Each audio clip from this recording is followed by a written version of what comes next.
Good morning students. 12th class maths RBSE board chapter 9 integration. आज हम chapter 9 की exercise 9.1 करेंगे। इसका क्वेश्चन नंबर 9 क्या दिया हुआ है, i = sec x और ब्रैकेट में sec x + tan x dx। ये इंटीग्रेशन का सिंबल है। और क्वेश्चन नंबर 10 = ये दिया हुआ है। अब हम इनको 1 बाय 1 सोल्व करते हैं। तो देखो, हम सबसे पहले हम क्या करेंगे, इसकी मल्टीप्लाई पूरे ब्रैकेट में आप करा दो। तो यहाँ पर इंटीग्रेशन का सिंबल रह जाएगा, ये हो जाएगा sec square x multiply plus में क्या हो जाएगा स्टूडेंट, sec x इंटू में tan x हो जाएगा, ठीक है ना। और यहाँ पर क्या आ जाएगा आपका dx आ जाएगा। अब यहाँ पे मैं ब्रैकेट क्लोज कर देता हूँ। तो स्टूडेंट्स अब हम इनको सेपरेट कर लेते हैं। तो यहाँ पर क्या आ गया, sec स्क्वायर x और प्लस में क्या आ गया, ये आ गया sec x into tan x और साथ में क्या आएगा dx। एक बात का और हमें ध्यान देना है, जो विशेष ध्यान देने के लिए आपकी बात है वो ये है कि ये जो dx है, देखो यहाँ पे मैंने नहीं लगाया। अगर ऐसा करूँगा तो ये नंबर कट सकते हैं। तो आपको ये dx लगाना बेहद ज़रूरी है, क्योंकि dx नहीं लगाओगे तो वो आपको नंबर नहीं देंगे एग्जामिनर। स्क्वायर x और यहाँ पर dx। अब मैं जानता हूँ कि sec स्क्वायर x का जो इंटीग्रेशन होता है वो क्या होता है स्टूडेंट्स, tan x होता है, क्योंकि tan x का डिफ्रेंशिएशन क्या होता है, sec स्क्वायर। इसलिए sec स्क्वायर का जो इंटीग्रेशन होगा वो tan x होगा प्लस। अब अगर sec x tan x की मैं बात करूँ तो इसका इंटीग्रेशन क्या होता है, इसका होगा आपका sec x और प्लस क्या हो जाएगा स्टूडेंट्स, प्लस में हो जाएगा इसमें आपके c। अब ये क्वेश्चन आपने देखा, क्वेश्चन नंबर कौन सा था, ये क्वेश्चन नंबर 9 था, tan x + sec x + c। अब इसके बाद देखो 9 तो आपका हो गया। अब क्वेश्चन नंबर 10 भी मैं कर देता हूँ, चलो यहीं पे कर देता हूँ। तो देखो, सिंस अगर मैं इन्वर्स ट्रिग्नोमेट्रिक फंक्शन की बात करूँ तो इन्वर्स ट्रिग्नोमेट्रिक फंक्शन में हमें ये आइडेंटिटी पहले ही थी हमारे पास में, यहाँ पर कोस इन्वर्स x ये हमेशा किसके इक्वल होता है, π/2 के इक्वल होता है। ये किस रूल से था, इन्वर्स ट्रिग्नोमेट्रिक फंक्शन में हमें ये बताया गया है कि अगर sign inverse x plus cos inverse x ये π/2 के इक्वल होता है, यानी कि सेम एंगल। जब वो डिफरेंट एंगल हो तब नहीं, ये भी x है ये भी x, सेम एंगल की प्रॉपर्टी पे। तो हम क्या लिख सकते हैं, देयरफॉर हम इसको क्या लिख सकते हैं कि i = इसके स्थान पर किसके, sign inverse x plus cos inverse x, इसके स्थान पर हम π/2 लिख सकते हैं। और यहाँ पर क्या हो जाएगा, dx हो जाएगा। अब अगर इसकी बात करूँ तो कांस्टेंट तो देखो बार है, ये तो π/2, ठीक है ना। और क्या आ जाएगा x और प्लस में क्या आ जाएगा, c आ जाएगा। यही आपका क्या होगा स्टूडेंट्स, फाइनल रिजल्ट होगा। अब आप एक काम करो, इन दोनों क्वेश्चनों को कॉपी करो, फिर इसके बाद मैं क्वेश्चन 11 करता हूँ। अब हम इसका क्वेश्चन नंबर 11 करेंगे स्टूडेंट्स, और ये 11 के बाद में इसका क्वेश्चन नंबर कौन सा करेंगे, 12th करेंगे। देखिए हमें 11 में क्या दिया हुआ है, ये i = है, ये किसके इक्वल है, i = क्या, x² - 1 अपॉन x² + 1 dx। और question number 12 i = tan square x dx। अब हम इनको 1 बाय 1 कर लेते हैं एक बार सोल्व। तो देखिए स्टूडेंट्स, इसको मैं कैसे लिख सकता हूँ, इसको मैं लिख सकता हूँ x², ठीक है ना। ध्यान देना कि मैं इसको कैसे लिखूँगा, +1 और -2। क्या मैं ऐसे लिख सकता हूँ, इसको बताओ, लिख सकता हूँ ना, बिल्कुल लिख सकते हैं। तो ये हो जाएगा आपका x² + 1 और यहाँ पे क्या आ जाएगा dx। क्योंकि 2 में से अगर मैं 1 को सब्ट्रैक्ट करूँ, देखो मुझे -1 लिखना था, मैं इसको 2, देखो इसको मैं क्या लिख सकता हूँ, 1 - 2 लिख सकता हूँ, क्योंकि यहाँ पर भी मेरे पास क्या आएगा, -1, यहाँ पर भी -1। तो हम इसको ऐसे लिख सकते हैं। अब हम क्या करेंगे, केवल और केवल इसको सेपरेट करेंगे और फिर इंटीग्रेट कर देंगे। तो यहाँ पर क्या आ जाएगा स्टूडेंट्स आपका एक्स स्क्वायर प्लस 1 और अपोन की अगर बात करूँ एक्स स्क्वायर प्लस 1, बीच में माइनस, ठीक है ना, यहाँ पर 2 रहेगा और अपोन में क्या आ जाएगा स्टूडेंट एक्स स्क्वायर प्लस 1। और अगर यहाँ की मैं बात करूँ तो यहाँ पर क्या आ गया डी एक्स आ गया, ठीक है ना। अब देखो इससे मैं इसको डिवाइड करूँगा तो मेरे पास क्या आएगा 1 आएगा। तो यहाँ पर तो 1 को तो अलग कर लेता हूँ मैं, इंटीग्रेट, फिर -2 को बाहर निकाल लेता हूँ और इसको मैं 1 अपॉन एक्स स्क्वायर प्लस 1 को अलग से इंटीग्रेट कर लेता हूँ। कर सकते हैं, बिल्कुल कर सकते हैं ऐसा। अब देखो अगर मैं कांस्टेंट की बात करूँ तो कांस्टेंट का with the respect of x integration क्या होगा x होगा, फिर -2 यहाँ पर आ जाएगा। अब ये देखो इसका इंटीग्रेशन फॉर्मूले का चार्ट मैंने बताया था, तो ये किसका होता है tan इनवर्स x और प्लस में क्या आ जाएगा c, जिसको आप क्या कह सकते हो, इसको आप रिजल्ट कह सकते हो। अब हम क्वेश्चन नंबर देखो 12 करेंगे। क्वेश्चन नंबर 12 में क्या दिया हुआ है student, tan square x dx। तो tan x का तो हम करने जानते नहीं, तो फिर हम क्या करें इसमें i = हम इसको ऐसे लिख सकते हैं। अगर हम tan स्क्वायर का नहीं जानते इंटीग्रेशन तो फिर हम क्या कर सकते हैं इसमें, हम जानते हैं कि sec स्क्वायर x - 1 इसके इक्वल क्या होता है बताओ, dx। क्योंकि हम 11th क्लास ट्रिग्नोमेट्री में हम देख चुके हैं कि 1 + tan स्क्वायर x किसके इक्वल होता है, ये होता है sec स्क्वायर x के। और अगर मैं यहाँ से देखो इसके इक्वल होते हैं, अगर मैं इन दोनों को यहाँ से हटा दूँ तो ये यहाँ पे जाके माइनस का हो जाएगा।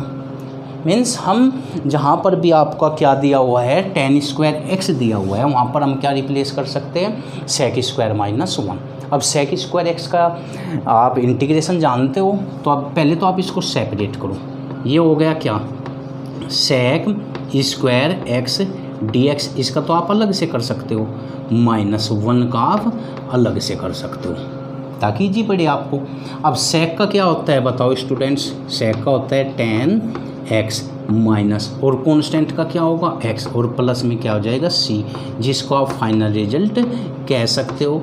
अब आप इसको कॉपी भी कर सकते हो, फिर इसके बाद देखूंगा मुझे नेक्स्ट क्या करना है। अब देखिए हम एक्सरसाइज 9.1 का क्वेश्चन नंबर 13 करते हैं, फिर हम क्वेश्चन नंबर 14 करेंगे। 13 में हमें क्या दिया है कोट स्क्वायर x। अब कोट का तो हम जानते नहीं इंटीग्रेशन क्या होता है, तो फिर हम इसको स्टूडेंट्स क्या लिख सकते हैं देखो, क्योंकि हम जानते हैं कि 1 + cosec square x, cosec square x किसके इक्वल होता है, कोट स्क्वायर x के। और अगर 1 से इसको हटा दो यहाँ पर तो ये इसके इक्वल हो 1+, ये गलत लिखा गया आपका, ये नहीं होता। 10th क्लास में ये होता था कि अगर 1+ कितना हो कोट स्क्वायर x हो, तो ये किसके होता था स्टूडेंट्स, कोसेक स्क्वायर x के इक्वल होता था। ये सही आइडेंटिटी थी आपकी। अब अगर मैं इस 1 को यहाँ से हटा दूँ, रिप्लेस कर दूँ, तो यहाँ पर क्या हो जाएगा 1 हो जाएगा, वो थोड़ा गलती से लिखा गया था। अब हम क्या कर सकते हैं, अगर इसका इंटीग्रेशन नहीं जानते तो हम इसके स्थान पर क्या लिख सकते हैं स्टूडेंट्स, कोसेक स्क्वायर x -1 और यहाँ पर क्या आ जाएगा स्टूडेंट्स आपका dx आ जाएगा, ठीक है ना। अब कर लेते हैं, देखो हम इसको कोसेक स्क्वायर x का क्या होता है बताओ, को फंक्शन है तो कोट होगा, क्या होगा कोट x होगा, और को फंक्शन है इसलिए माइनस का होगा, और माइनस इसका, चलो मैं पूरा करके दिखा देता हूँ आपको एक बार। देखो ये हो गया आपका कोसेक स्क्वायर x dx, इसका तो हम सेपरेट कर लेंगे, -1 का हम सेपरेट कर लेंगे dx। तो को फंक्शन है इसलिए इसका क्या हो जाएगा माइनस कोट x, और कांस्टेंट का क्या होता है बताओ, क्या होता है x, कांस्टेंट का x के रेस्पेक्ट में x, और प्लस सी, ये आपका अलग आ जाएगा। अब हम इसके बाद इसका नेक्स्ट क्वेश्चन कर लेते हैं, क्योंकि ये तो हमारा कंप्लीट हो गया। और नेक्स्ट क्वेश्चन कौन सा है इसका, क्वेश्चन नंबर 14। अब इसको करेंगे तो आप इसको फाइनल रिजल्ट कह सकते हो, ये आपका क्या है, फाइनल रिजल्ट है। ठीक है, अब हम कौन सा करेंगे, क्वेश्चन नंबर 14 करेंगे। ठीक है, अब क्वेश्चन नंबर 14 में देखो हमें क्या दिया हुआ है, u/v के फॉर्म में दिया हुआ है। सबसे पहले हम इसको सिंप्लीफाई करेंगे, उसके बाद आगे देखेंगे क्या करना है। तो अब आप एक काम करो, इसमें i आपको जो भी दिया हुआ है रैशनलाइजेशन करा दो। यहाँ पे माइनस सिंबल है, प्लस से करा दो। जब हम ऊपर क्या करेंगे, हो जाएगा 1 + x, ये हो जाएगा ऊपर तो, और प्लस का क्या हो जाएगा, √x हो जाएगा। और अब अपोन की अगर मैं बात करूँ तो यहाँ पे भी √1 + x, ये तो हमारे पास पहले से ही था, माइनस √x, ये तो पहले से ही था। इसमें किसकी इंटू हो जाएगा बताओ, क्योंकि रैशनलाइजेशन कराया मैंने प्लस से, तो यहाँ पर भी क्या हो जाएगा, √1 + x हो जाएगा। ठीक है ना, प्लस से √x हो जाएगा, √x। ठीक है ना, इसको भी आप ब्रैकेट में लिख सकते हो। और अब रही इसकी बात, यहाँ पे क्या है, dx है। अब केवल हमें इसको सिंप्लीफाई करना है, फिर देखते हैं हमारा जो आंसर आता है वो किस रूप में आता है। तो देखो स्टूडेंट्स, ऊपर तो आपका रहेगा √1 + x हो जाएगा, ऊपर तो कोई दिक्कत है ही नहीं, और प्लस का कितना है, √x है। अब मैं अपोन की बात कर लेता हूँ डिनोमिनेटर में, तो ये a - b, फिर a + b means a² - b²। जब हम इसका स्क्वायर करेंगे तो क्या रह जाएगा, 1 + x रह जाएगा, बीच में माइनस, इसका स्क्वायर करेंगे तो रूट कैंसिल, इससे कैंसिल, और यहाँ पे क्या हो गया आपका, dx हो गया। यहाँ तक का कोई समस्या नहीं। अब देखो स्टूडेंट्स, यहाँ पे तो 1 से इसको डिवाइड करेंगे, कोई अंतर नहीं आएगा, तो हमारे पास कितना बचेगा, √1 + x, इसको तो हम अलग से कर लेते हैं dx, और प्लस √x का अलग से कर लेते हैं, √x का अलग से कर लेते हैं यहाँ पे dx। और एक बात और बताई थी मैंने लास्ट वीडियो में, और काफ़ी बार बता चुका, कि अगर √x हो तो हम इसको x⁻² लिख सकते हैं, क्वेश्चन सिंपल करने के लिए, साधारण बनाने के लिए। तो देखो हम इसको क्या लिख सकते हैं स्टूडेंट्स, ये हो जाएगा आपका 1 + x, और इसकी पावर हो जाएगी 1/2, और यहाँ पे क्या हो जाएगा, dx, प्लस अगर मैं इसकी बात करूँ x⁻² 1/2, यहाँ पर भी क्या हो गया, dx हो गया ना। अब हम इसको सिंप्लीफाई करेंगे और हमारा रिजल्ट आना स्टार्ट हो जाएगा। कैसे आएगा इसका रिजल्ट बताओ, x⁻n वाला, देखो यहाँ पे x⁻n अगर हमारे पास हो और इसको हमें इंटीग्रेट करना हो तो इसका रिजल्ट होता है n+1 अपोन में n+1 और प्लस c। तो अब हम इस ब्रैकेट को ही x मान लेंगे, तो ये क्या हो जाएगा स्टूडेंट्स, हमारे पास में 1 + x, और इसकी पावर देखो हाफ तो पहले ही थी, 1/2 तो पहले ही थी, और +1 और हो जाएगी। और अगर मैं अपोन की बात करूँ तो 1 + 2 और +1 हो गई, बीच में क्या है, प्लस है, तो यहाँ पर भी क्या हो जाएगा, x⁻1/2 +1 हो जाएगी। और अपोन की बात करूँ तो 1/2 +1 और प्लस क्या आ जाएगा स्टूडेंट, c। फिर आगे अगर हम इसको थोड़ा और सिंप्लीफाई करना चाहे, देखिए हमारा i चला हुआ है, ठीक है ना। और अगर थोड़ा और करना चाहो आप इसको, तो i देखो क्या आएगा, ये कितना हो जाएगा, 3/2। भाई इसके स्थान पर देखो हाफ और 1 कितना हो गया, 3/2, यानी कि 1.5। इसको हम 3/2 लिख सकते हैं ना। इसको भी हम क्या लिख सकते हैं, 3/2 लिख सकते हैं ना। ऐसे ये हो जाएगा आपका 3/2 हो जाएगा कि नहीं। तो इसके स्थान पर भी आप क्या लिख सकते हो, 3/2 लिख सकते हो। ऐसे इसके भी स्थान पर क्या लिख सकते हो आप, 3/2 लिख सकते हो।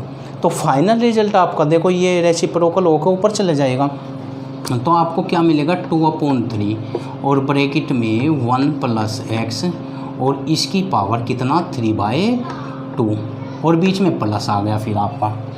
यही मिलेगा ना, इसका रेसिप्रोकल होके इसका भी रेसिप्रोकल होके ऊपर चला जाएगा, क्या हो जाएगा 2/3 और x की पावर 3/2 हो जाएगी और प्लस एक अकेला कांस्टेंट c, जिसको आप फाइनल रिजल्ट कह सकते हो कि हमारा फाइनल रिजल्ट आ गया। अब इसमें हम चाहे तो 2/3 को कॉमन ले सकते हैं और अगर चाहे तो फिर ऐसे भी रहने दे सकते हैं, कोई अंतर नहीं है।